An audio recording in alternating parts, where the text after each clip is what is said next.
just think you can flap your yap. No cap, yo, we looking at the facts and stats. Second city gritty to across the map. Put your cleats on your feet while we run some laps. Buckle up your seat while we have some chats. Who the GOAT on the court, pictures and running backs. Plug in your jacks and you whip your phone. Shalom, let's get it on, just a set in the tone.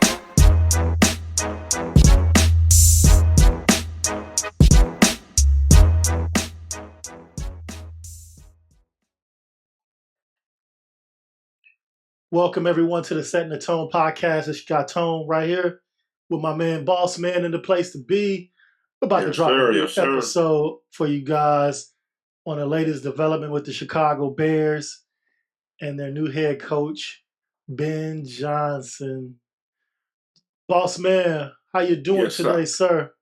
Man, I'm feeling optimistic today. I'm feeling very optimistic today. Optimistic, I like it. It's a good thing, man. So let's get into it, bro.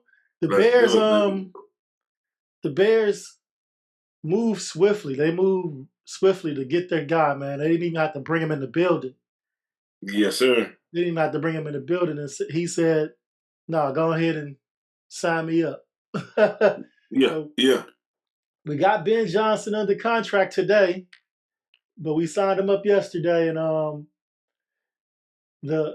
think the Bears fandom, for the most part, like the move. We got a few people that don't like the move, but for the most part, we like the move, man. And I want to know, man, how you feel about the signing, real quick. I know some people think that we jumped the gun because of the quickness, but if what I'm hearing in all the rumblings around the league, if all these rumors are true, there had been a reconnection with Johnson, I guess, over these last few weeks. So I guess we were always, talking to him in a sense.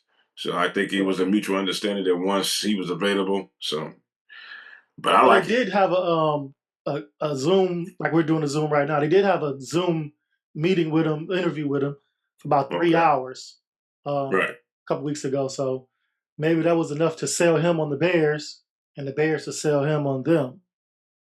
Well, I know one of the parameters that the Bears, or filters, I guess you could say, that the Bears put in place that was a must-have was a plan to progress Caleb's skills. That was a must. They had to have a plan on how they was going to do that. So, yeah, I guess they got that answer. Yeah. I mean, if you interview me for 3 hours, do I really need a second interview? I mean, that's all I'm saying. But he might have wanted a second interview. I mean, maybe he want to come see the facilities. Maybe he want to sit down and see y'all face to face, whatever. But I guess that didn't matter to him. He like, nah, I seen enough. I know enough. I'm good with this. Really? Yeah. J Mac, what's happening? What's going on, gentlemen? Not a good start. One second. You here now? You ready to get busy? I thought y'all started. My bad. We did. But we ready to implement you. You ready? God damn it. No, I guess not. Shit. Okay. So you got camera, buddy. So, Boss Man, I got a question real quick. Okay. From what you've seen from afar from Ben Johnson, okay, over there in Detroit as their offensive coordinator, what has impressed you most about Ben Johnson so far?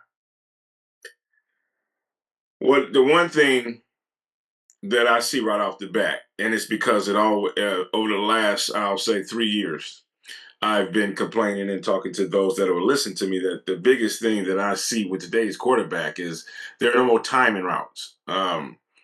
These younger quarterbacks, they don't believe in timing routes. They have to physically see you open before they even try to throw you the ball. And I think these defenses are able to pick up on that once they create some video on you. And you can see with Goff is throwing timing routes. He's throwing where the receiver should be, not where he's going to be, but not where he's at, but where he's going to be. And that's the biggest thing that I've seen with Goff since he came over from Los Angeles. And hopefully he can implement into Caleb's arsenal. Okay. What about you, J Mac? What's impressed you most about Ben Johnson so far with the Lions? Can you hear me? Yeah, we hear you, man. Okay. What has impressed me is his ball movement. Like Boss Man said, you get a lot of quarterbacks out there that don't know how to throw timing routes, and that was one of Caleb's strengths, was to throw with anticipation, and hopefully, hopefully Johnson can insinuate that, explore that a little bit more on that end. And I think we need to do a lot of more play action. We have done, we don't do any. So also he commits to the run. He's averaged, his offenses have averaged at least 130 yards a game rushing. Mm-hmm. And that is something that we have lacked as well, especially since the rebuild. The running game has disappeared. Each year is disappearing, it's disappearing, and finally this last season it's like non-existent. Right. I mean, and even though Swift almost got 1,000 yards, it still seemed non-existent. I like his use of the running game, and then that goes into play action. Mm-hmm. And that, to me, that opens up the field. It does. I agree. His play action definitely opens it up for his big play ability on his play calling. Yeah. My apologies, fellas, as I'm trying to wrap my head around this. What's been happening this early morning? No, that's all good. So I like that he shows, he has a knack for innovation. His play calling, his scheming is definitely like current to future NFL scheming. It ain't what we're used to in Chicago. He's very innovative. Yes, sir. He maximizes the players. Like he'll do all the pre-play stuff where he's putting players in motion, and he's doing that to exploit the defense's weaknesses, to see where the defense is at, so the quarterback can read and make his options. I was watching a video on that, so the quarterback can read and make his options on which play he wants to do, which player he wants to throw to, and so forth. So all that pre-play movement is just filling out the defense, and I love that. So right. That's one thing that has impressed me about him, because we don't do a whole lot of that, and it just sets him apart, in my opinion, from where we come from. Yeah. Well, one thing I hope that he brings with him is that that the last 3 years, well, since he's been an OC in Detroit, they've been in the top 5, with this year peaking at number 1 in offense. So I hope he definitely can sprinkle some of that love onto our offense, Yeah, for sure. Well, with that being said, well, what I would like, I mean, this past season is where they actually ranked number 1 in third down efficiency, but his first 2, he's been middle of the pack. So other than that, I have no qualms about his offense. Yeah, I mean, he moves the ball. That's something. I don't know if y'all touched on it yet, but we don't get a lot of first downs. We don't get a lot of third down conversions. Yeah, and we touched that on almost every episode. So yeah. But just looking at the numbers and how they get their first downs is pretty impressive. I mean, last year they was first. Well, this past season they was first in first downs. Last season it was 5th. 2022, when he first took over as OC, they was 4th. And us in that span, we were 31st, 20, and 30th as far as picking up first downs. So If you constantly getting rushed off the field, you get booted off the field after 3 and outs or maybe 6 plays, you ain't gonna pick up no first downs. You picking up shit. So yeah, his 3 years as offensive coordinator with the Lions, his offense has ranked 4th, 3rd, and 2nd from 2022 to 2024. And the Bears, last time they finished in the top 5 in total offense, was 3rd. They was in 3rd place, ranked 3rd, and that was 1977. Really? Yep. Wow. CBS Sports. That's crazy. I was 6 years old. That was actually the first year I started watching the Bears. Wow. 1977. It was a good year. They finished 3rd. That's the last time they finished top 5.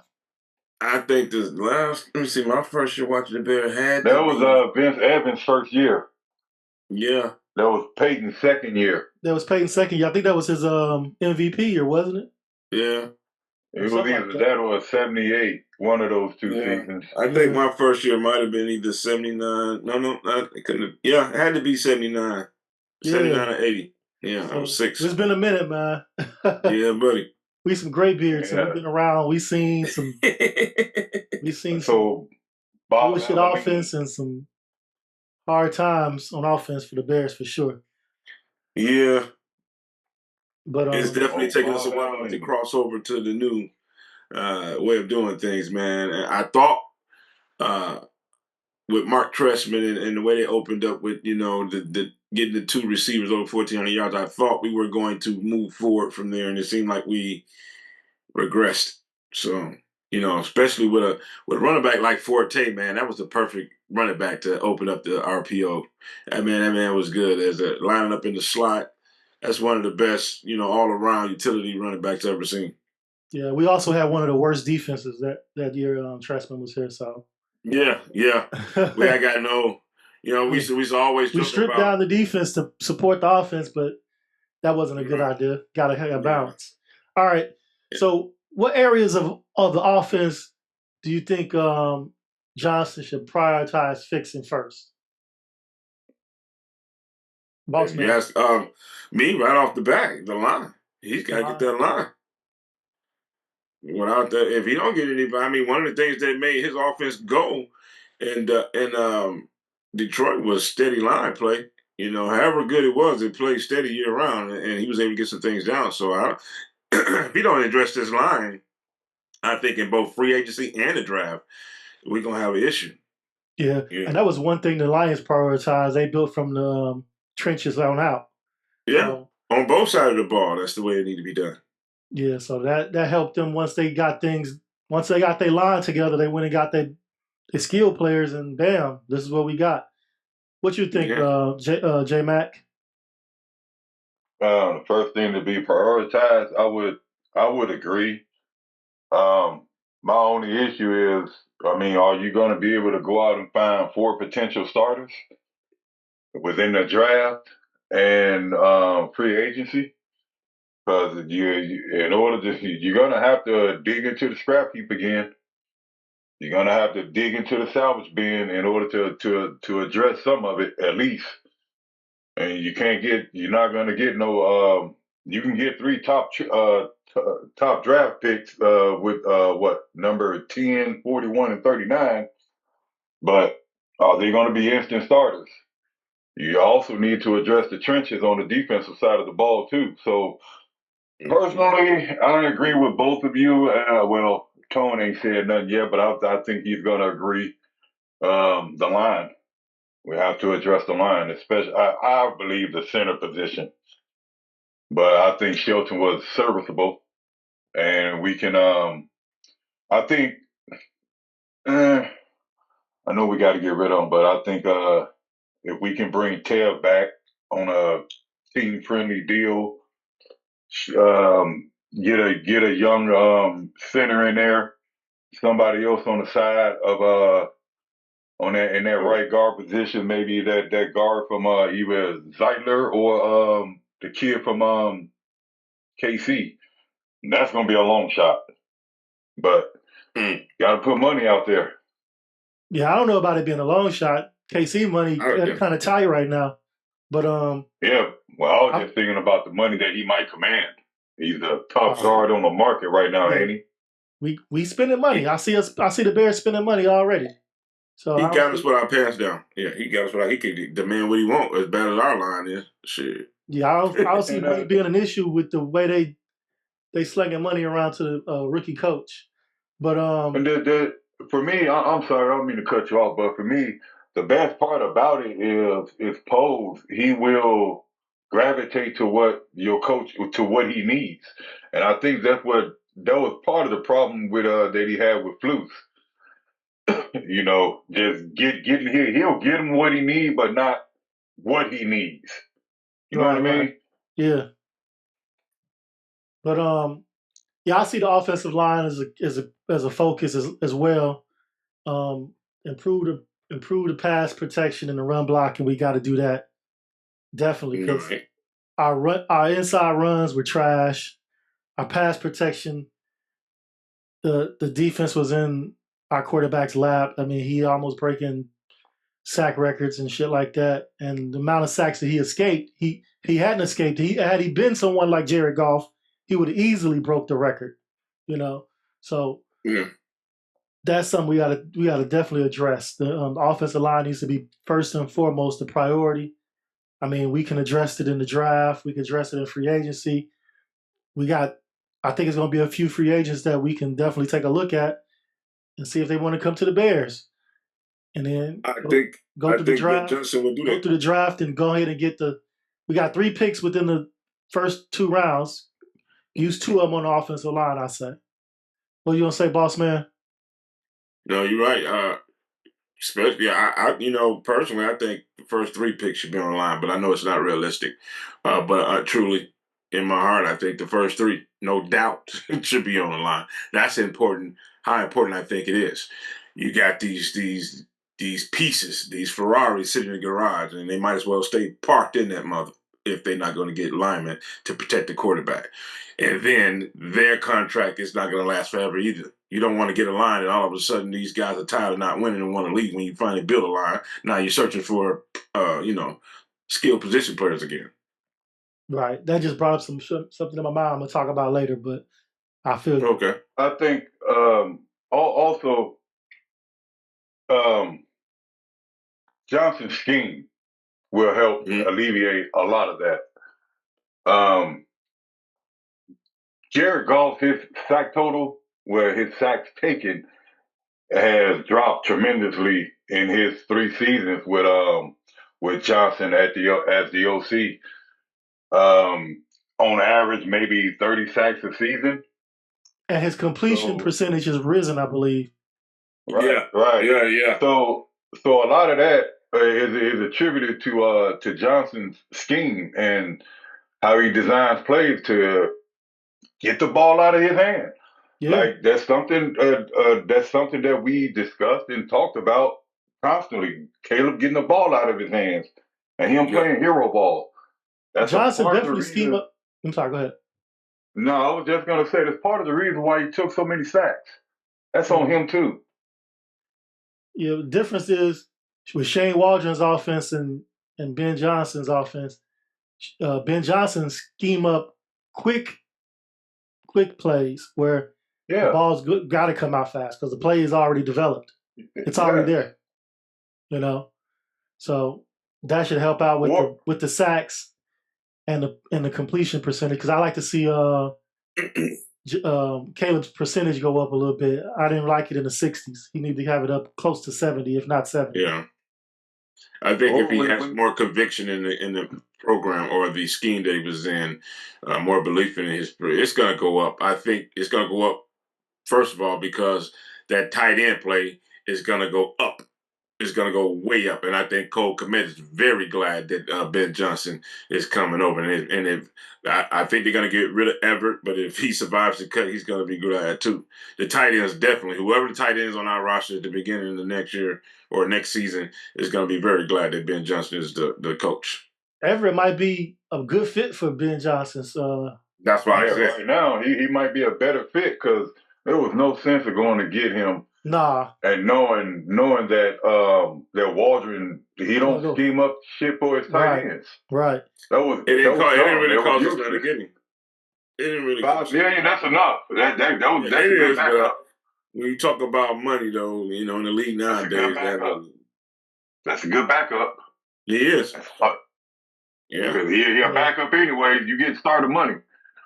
You get low end starter money. So no. Yeah, they might keep Everett. I don't know if they cut him, it's just to save money and sign somebody else. Yeah. But if they keep him, I think he'll be a good fit for Johnson's offense.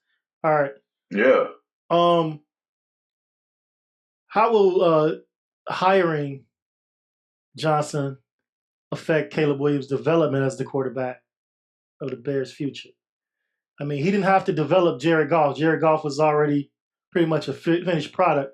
He just had to tweak him and play him to his system. But Caleb Williams is a young and some empty pages there he needs to complete. What do you think hiring Johnson will do to affect Caleb's development? J-Mac. What do I think? Honestly, I think what he'll do is something that probably Shane Waldron should have done, which is highlight the plays that Caleb likes and build off of that. And that's something that Johnson did with Goff.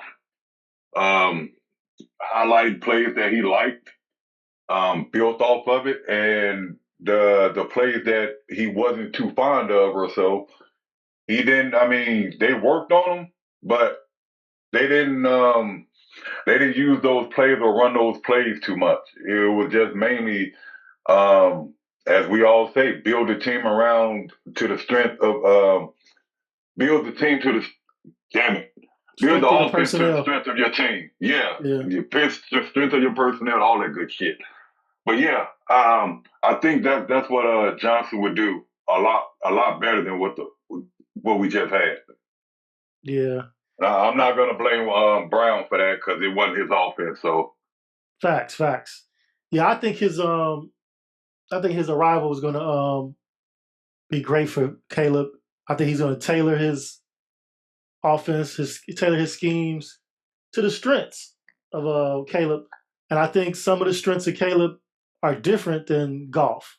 Caleb can move the pocket. You know what I'm saying? Yeah. Goff not that mobile. So that's gonna add an extra dimension to Ben Johnson's offense with all the movement and shifting and things like that. Quarterback able to move the pocket, things like that. He'll be able to create some run designs for the QB, things like that. So I think it's going to be a plus for Caleb. So because he's going to get clean looks. And whenever he got a clean look, he looked great out there. So that's how I feel about it. What about you, boss man? Yeah, I'm on board. I think it's going to be great for him.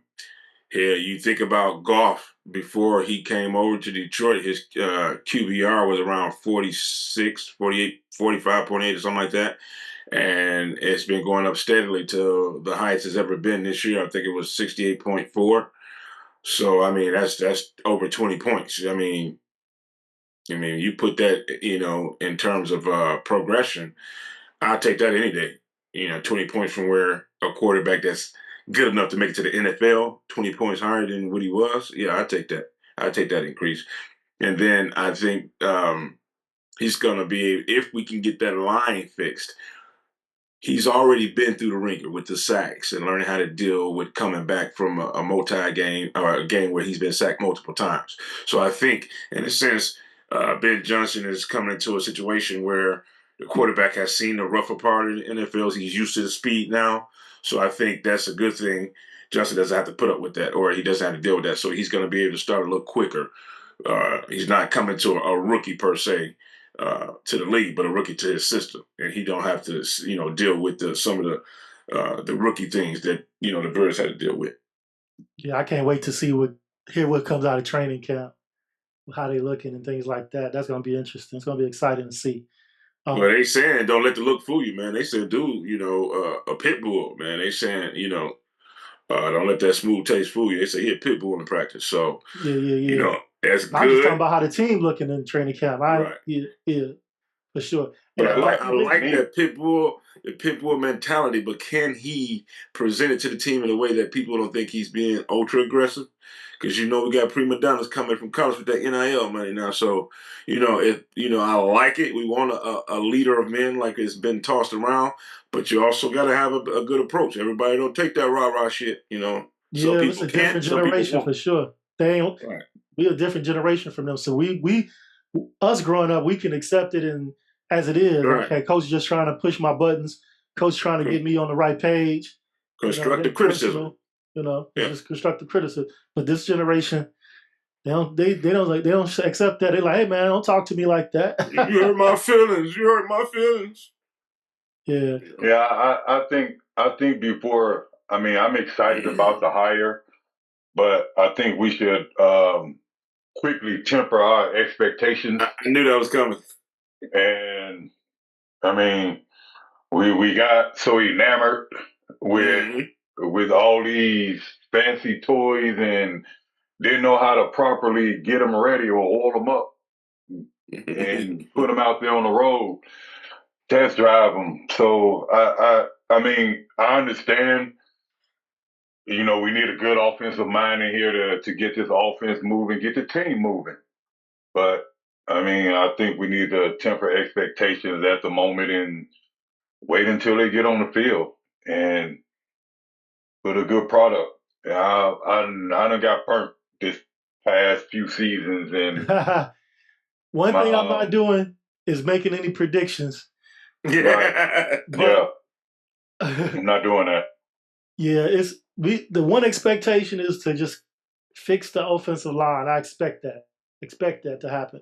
Other than that, I'm gonna let Ben Johnson and Caleb and Poles and Warren develop it, let it play out, develop the chemistry with the roster. Matt, the front office manage everything to the way it's supposed to be. But we need to clear that hurdle as far as offensive line play. I expect that to be, I think that. Well, I think that Caleb is going to extend Ben Johnson's playbook. I think he'll be able to do more of the RPO things that he would like to do with Jared. Right. That's what I was saying earlier. Yeah. I think it's. I don't know. Again, I get it. We temper our expectations, especially since we've only seen Ben Johnson with Detroit. Honestly, you know what I mean. That scheme worked with Detroit. Will it transfer over to Caleb? Will it transfer over to what we have in Chicago? So yeah, I get tempering, but you can't help but to see what he's done in Detroit and not get excited. I get tempering, and you can't. It might be a whole different scheme than what he did up there in Detroit. I mean, I wouldn't doubt it because he's tailored his scheme to the pieces he's acquired through the years. And what I'm saying? Mm-hmm. When he acquired Jahmyr Gibbs, he didn't have a Jahmyr Gibbs before. Once he got him a couple years ago, hey, that boy exploded. But you know what?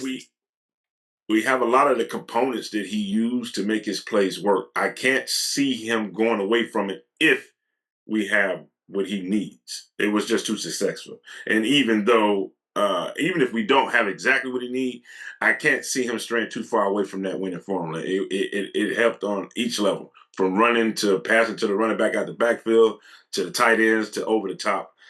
Nah, he had a crack on every level. We don't have that running game. Swift is not that's that what I'm dude. saying. He's gonna tailor it to our running game. That's all I'm saying. I mean, we don't know. We don't in the podcast that he tailors his style to his players. So. Yeah. And I wouldn't be so quick to throw Swift up under the bus. The line is just as bad for him as it was for Caleb. So facts. You saw a lot of the time that man got the ball and he was already trying to make a move 3 yards behind the line of scrimmage. That's not his fault. Facts. But again, we knew that he don't run downhill a lot. We seen that. Yeah. He bounces. He likes to bounce it out. That's the strength of his game. As big as Henry is, that man, when there was getting tatted a couple of times this year. So somebody as small as Swift is not. If the pressure is there, he can do. Yeah. Our run blocking wasn't great either. We talk about our pass blocking, but our run blocking was a little shitty too. Yeah. Oh, shit. A lot shitty. Definitely. A lot shitty.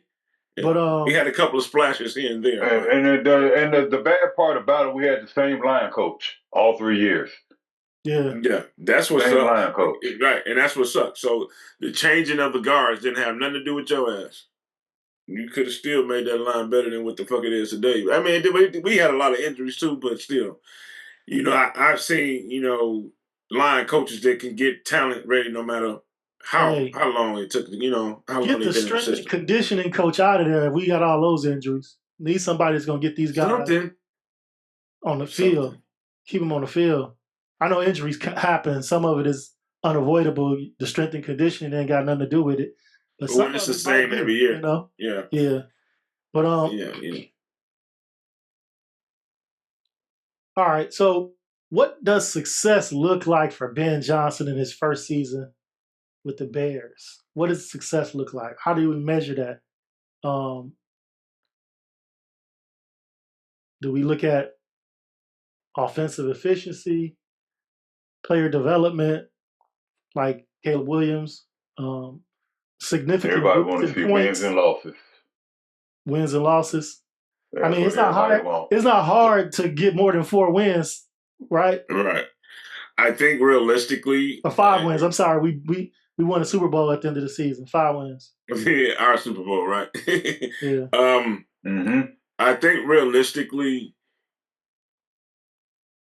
we would have to say that the biggest improvement would have to be with Caleb. No matter how the season ended, realistically, if Caleb came and took that big leap that we need him to take, I think it'll allow some kind of calmness within, the fan base and within the building.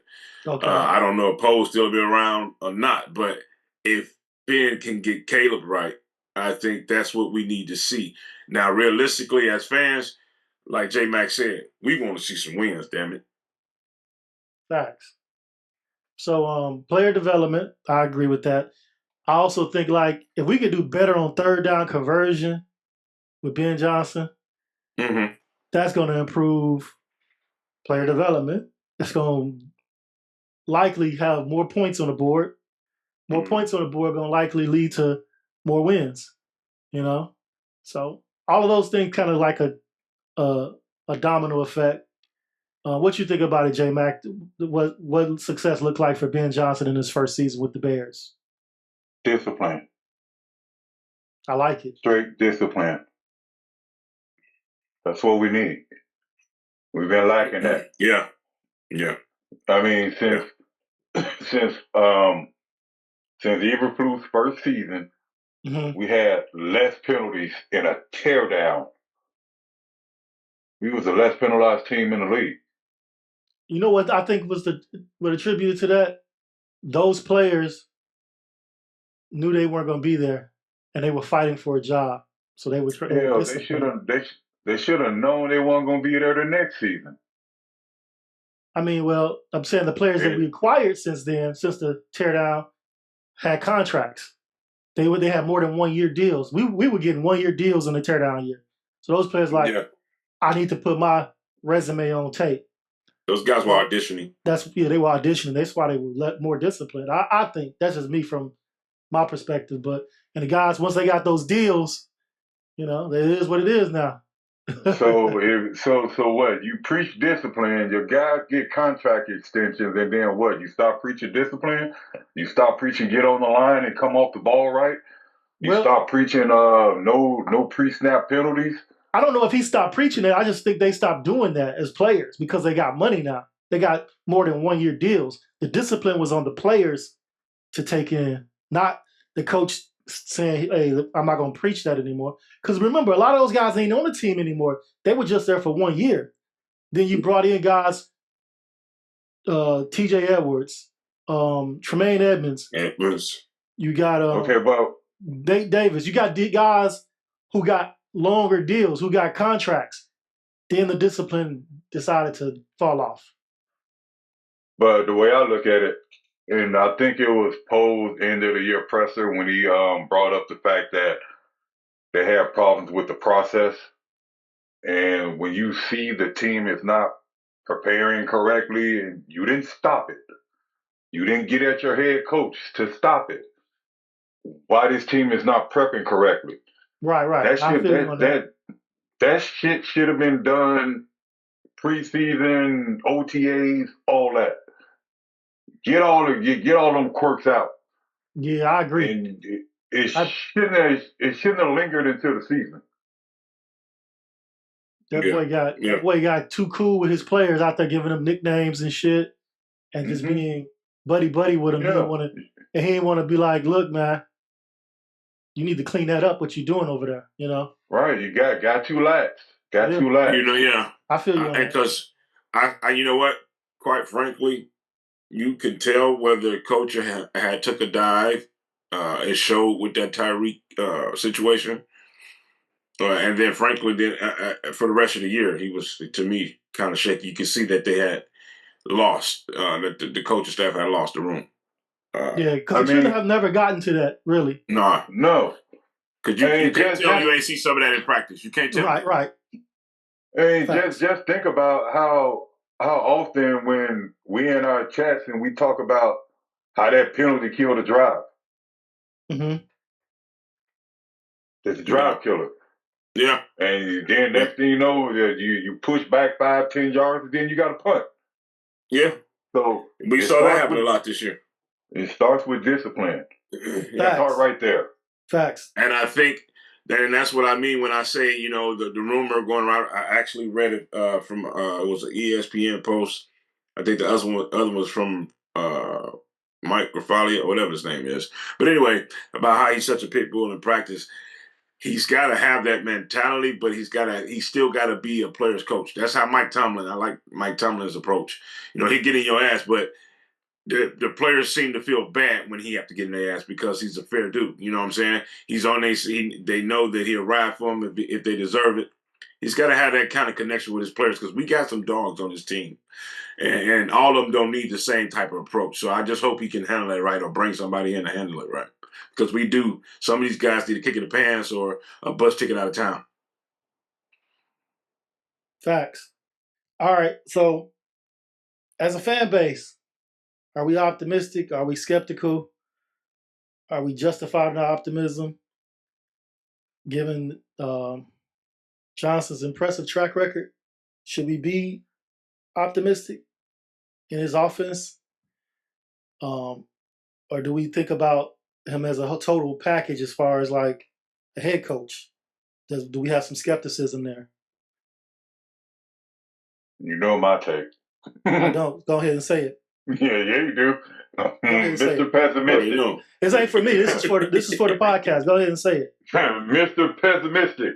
But yeah, I'm gonna reserve my thoughts on it. Again, I'm gonna stay open. Hey man, it's a podcast. This ain't for you to be reserved. No. Well, it's for you to say exactly what you feel. Right now, it's exactly what you feel. I'm saying what I feel. I'm gonna stay reserved. I'm not gonna get my hopes up. That's the problem with this fan base. That's the problem with everybody. We getting our hopes up just over a coach. Right. And he's from Detroit. Okay, that's not reserving your feelings about it. That's letting us know. You asked for it, so okay, that's what I want. I mean, we doing a podcast. What's the point of reserving it? No, I was trying to be reserved for what I see on the field. For what you being a fan. Field. You being a fan. You don't want to hit your boys below the belt. Hit their ass below the belt. They deserve it. Go ahead, give it to them. Don't be an Eberflus, man. Say what you feel. Let them know. Yeah, damn sure. That's it. That's pretty much it. I mean, yeah. But at the same time, I don't want to trash him because he hasn't done anything for us yet. Right. I get it. We can go off what he did in Detroit. You're not going to come into the same situation. Right. Not the same. You got to run your own show. So I mean, yeah, we already been snake bitten.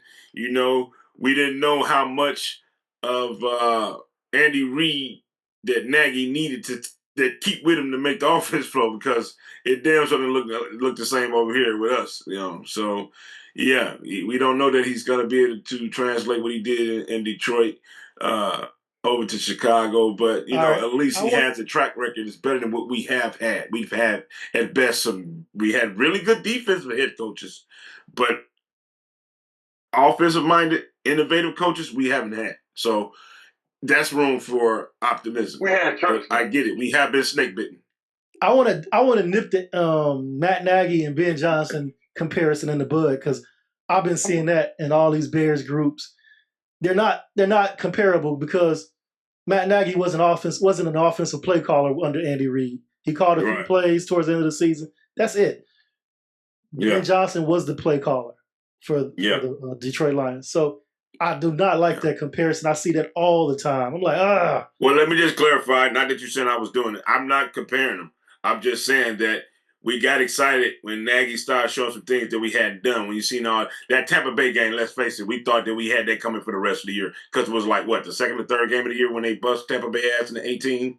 Yeah. And we thought we had that coming for the rest of the year. But what we didn't understand is he looked that good because he was still in the presence of the mastermind over there, Reid. So, again, what I'm saying, we can get excited about what we saw in Detroit, but we don't know if that's going to translate into what we got over here. So, in that aspect, I say we do have room for optimism, but we have been snake bitten with Nagy. Yeah, I feel what you're saying. Although Nagy's been our best coach in the last three coaches, though. I think, because in 2018 he had us looking like we was going somewhere. Didn't he go to the playoffs twice in those 3 years he was there? Twice, yeah, he made it twice. Yeah. So easily. That's crazy. That's crazy. Nagy, our best on the resume in the last three coaches. But just show you how bad we've been picking. I swear, man, you done a lousy job. Ben Johnson was not my first pick because of the previous two head coaches with no experience as head coaches, and I was just like, ugh. I like him, but he don't have that track record yet. That's my skepticism. You know what I'm saying? I'm skeptical about that because he don't have that experience. And I was like, that's the one thing that's missing for me to feel relaxing, secure about this hiring. But other than that, I'm excited about it. I think Johnson's going to improve our team. I think it's going to happen in the first season. I think that he needs to. You want Monken? I'm sorry. Go ahead. Nah, I wanted Monken. Yeah. All right. Go ahead, boss man. My issue with it is this. Again, I get it. We didn't really want a new head coach, and the proof is going to be if he can still be that innovative with all the all three phases on his plate. Can you still be that innovative with all three phases? You know what I'm saying? I think that was something that stunted Nagy's growth too. He wasn't used to being in control of the whole team. So that'd be the proof to me. If he can still be that innovative with the whole team on his back now, is he going to be smart enough to bring some good people that know his system with him so they can take care of the dirty work, like the training process, showing the receivers and how to run the routes, or the running backs how deep they should be in the backfield? Is he going to be smart enough to bring somebody in that can do that for him? Yeah, I was thinking that, like, bring in other coaches to teach what you want, and then check their work, check their homework, make sure they're teaching exactly what you want. Don't leave them there to teach it, and then when we see it on Sunday, it ain't what you been used to doing. You know what I'm saying? Yeah. Check their homework, teach it. And then also, right before we change over, think about this. Unlike a lot of teams, Campbell has loyalty. It ain't gonna be as easy to pick from his staff as it would be some other, coaching staff. That man, he got people that's loyal to him, and I feel that. I like the way I like his coaching style. You can tell he'll get in your ass if he need to, but he's fair and he's still a player's coach. But he commands respect. Word. All right. Hey, J Mac, I know you got a couple questions you want to get in, man. Can you go ahead and drop those for us? Wow.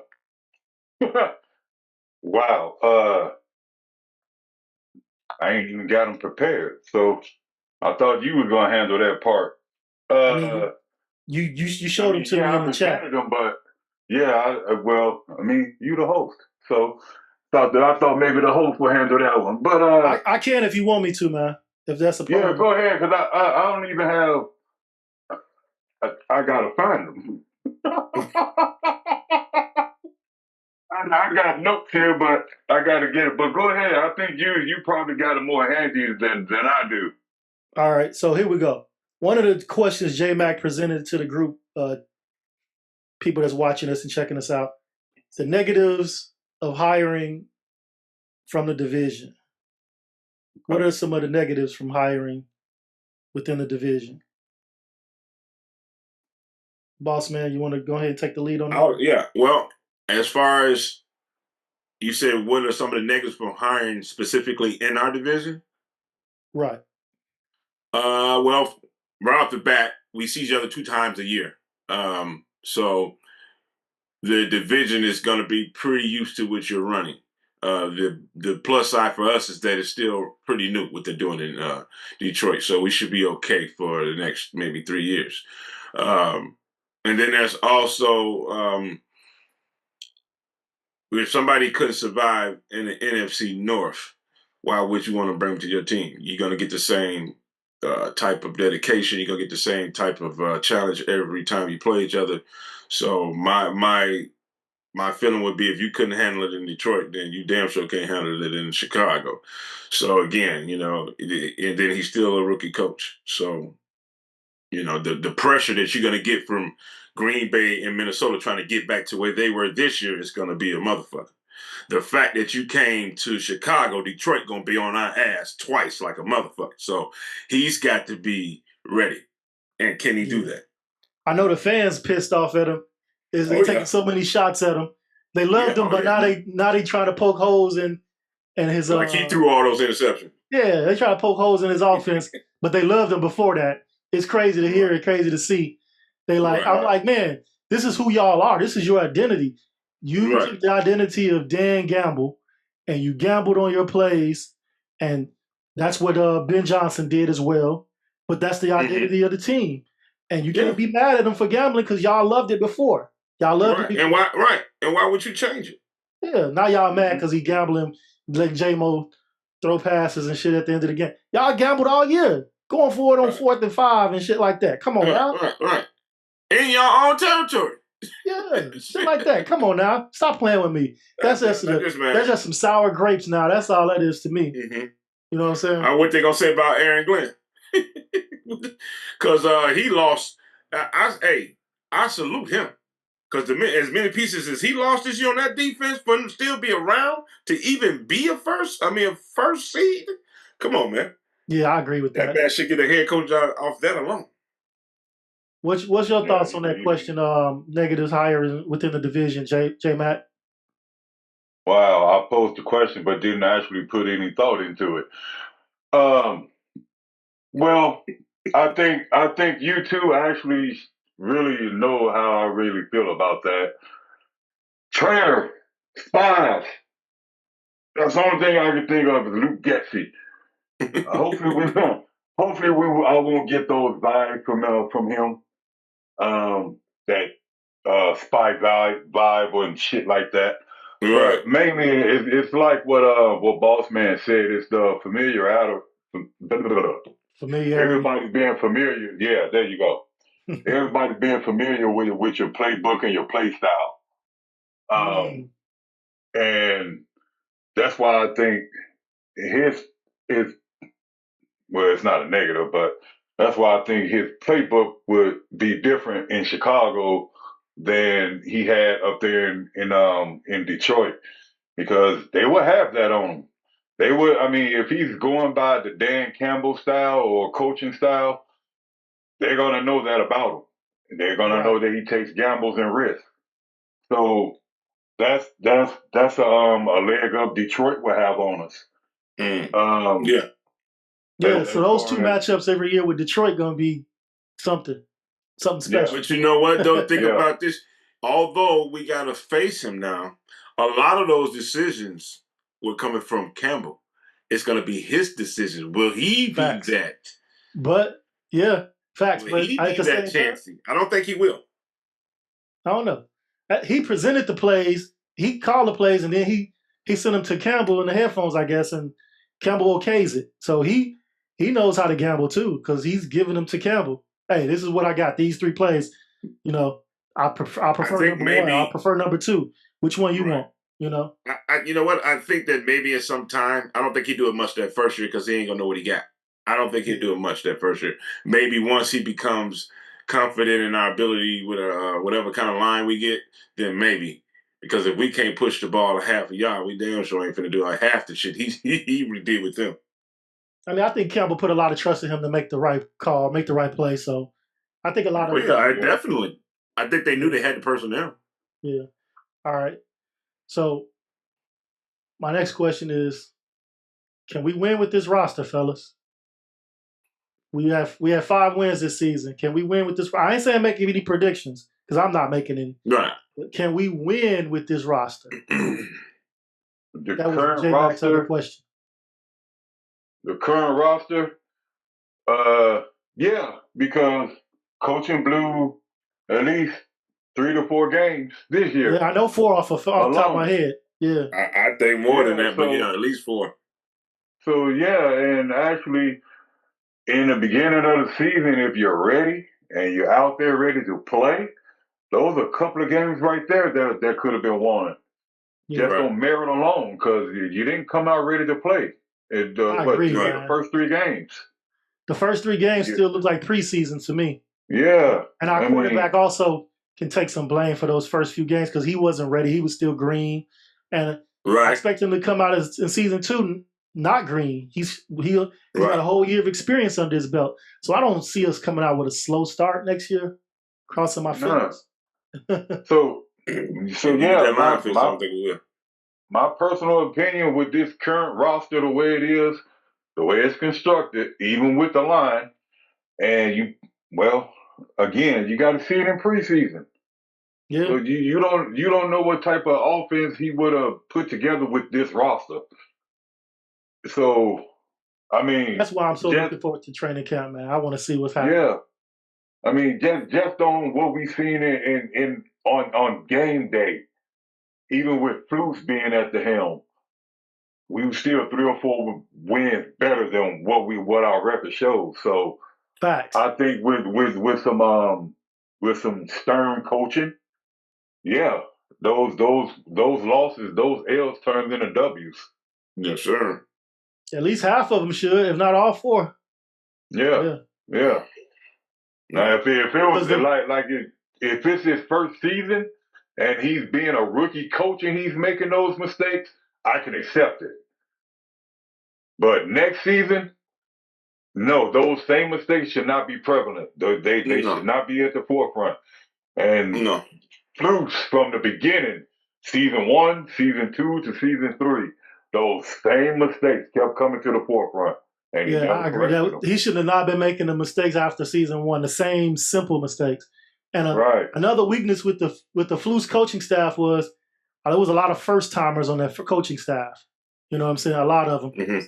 And I'm hoping Ben Johnson has some experienced coaches with him to help him out in game situations, so we won't make those same rookie coach mistakes.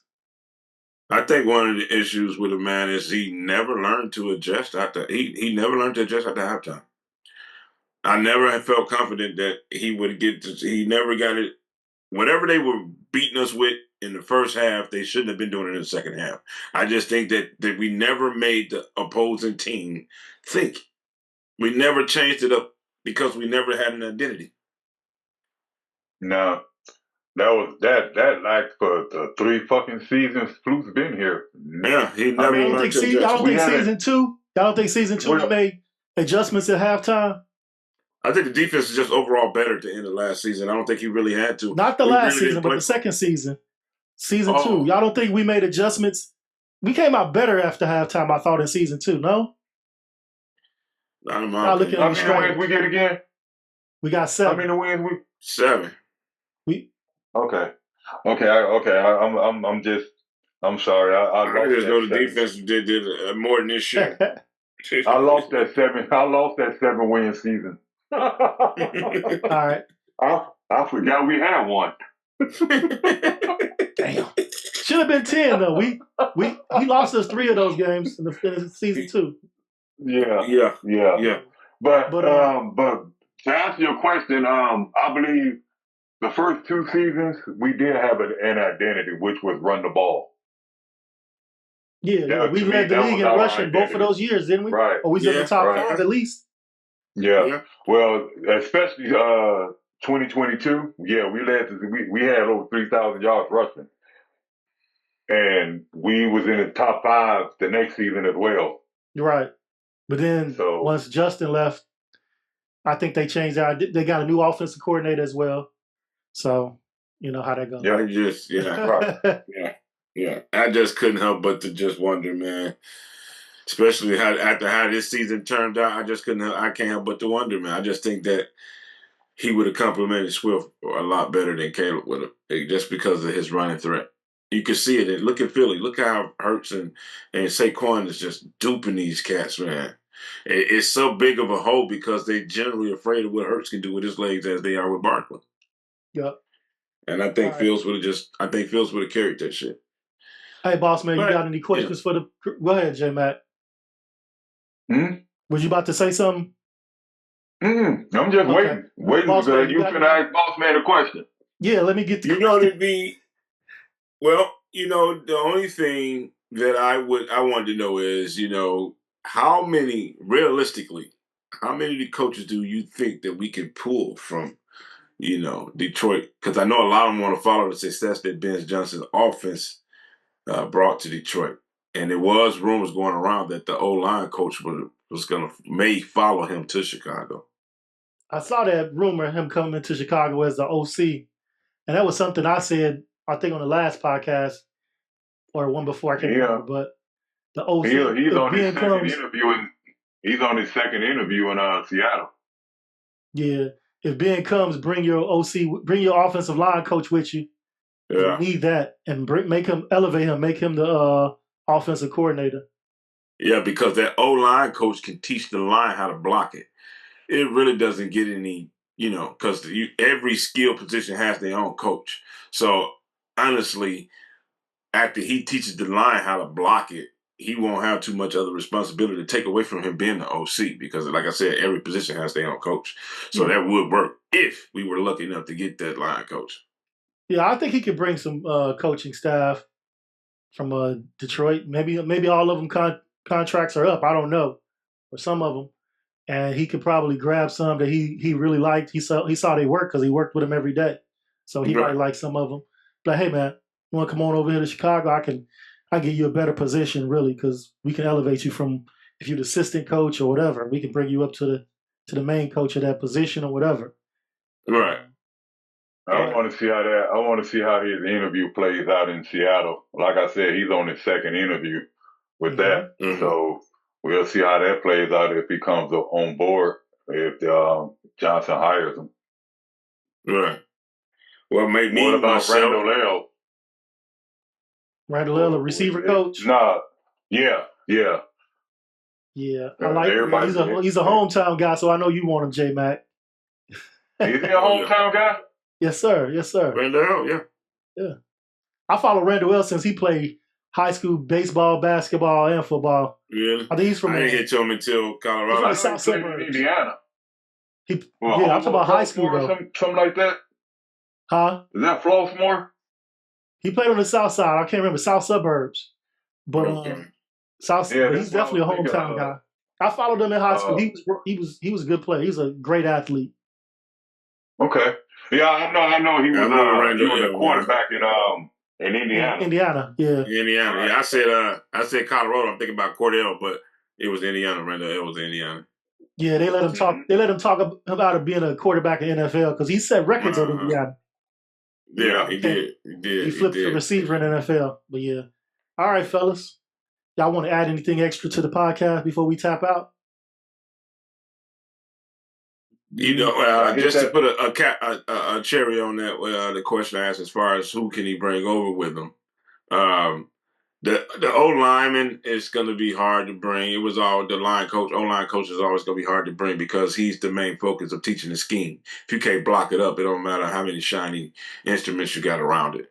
But yeah, that would be the most perfect one if we could bring him. I think that once he teaches the line to actually block the scheme, he can focus more on OC duties to even more to the point where he can call plays and let this guy focus on the whole organization. And then Randall L. The way those guys ran those routes, if we can get Randall L, that'll be a plus too because those guys were often open, to the point where they can catch the ball and keep running. So yeah, and when I seen the dime that he hit, when I say him, I'm speaking of Caleb, when he hit Keenan going down that right sideline, hit him in stride, he never had to break stride. I hope that's to come. And that's the kind of stuff that I think Ben Johnson is looking to exploit in Kalen's arsenal. So, yeah, if he could bring at least those two guys. And if he can't get the O-line coach, maybe the assistant O-line coach, if they have one and he's competent. He's learning under the O-line coach, so he knows how to work it out, break it up and stuff like that. Bring him, make him the O-line coach. Yeah, just somebody who's familiar enough to teach it because, knowing it and sitting on the sideline is one thing. Being able to convey it to a room full of, young men is different. So somebody that can teach it, that's what he needs. Facts. All right, fellas. We come to a conclusion of another great podcast. Always. I appreciate y'all coming through. And For sure. This is a great time to be a Bears fan. I got some optimism. It's a little skepticism, but I got a lot more optimism, and I'm looking forward to the. I got more optimism than I do skepticism. Facts. Yeah. All right, over here. We know, man. Go ahead, J Mac, hit it with that subscribe message. Y'all hit that like and subscribe. I said, go ahead, hit it with the subscribe message. All right, fellas. Hit that like and subscribe, and we'll get back with y'all. Yes, sir. Be called in the comments. Y'all be good out there. Stay dangerous. Deuces. Take care of yourself, baby. Yes, sir.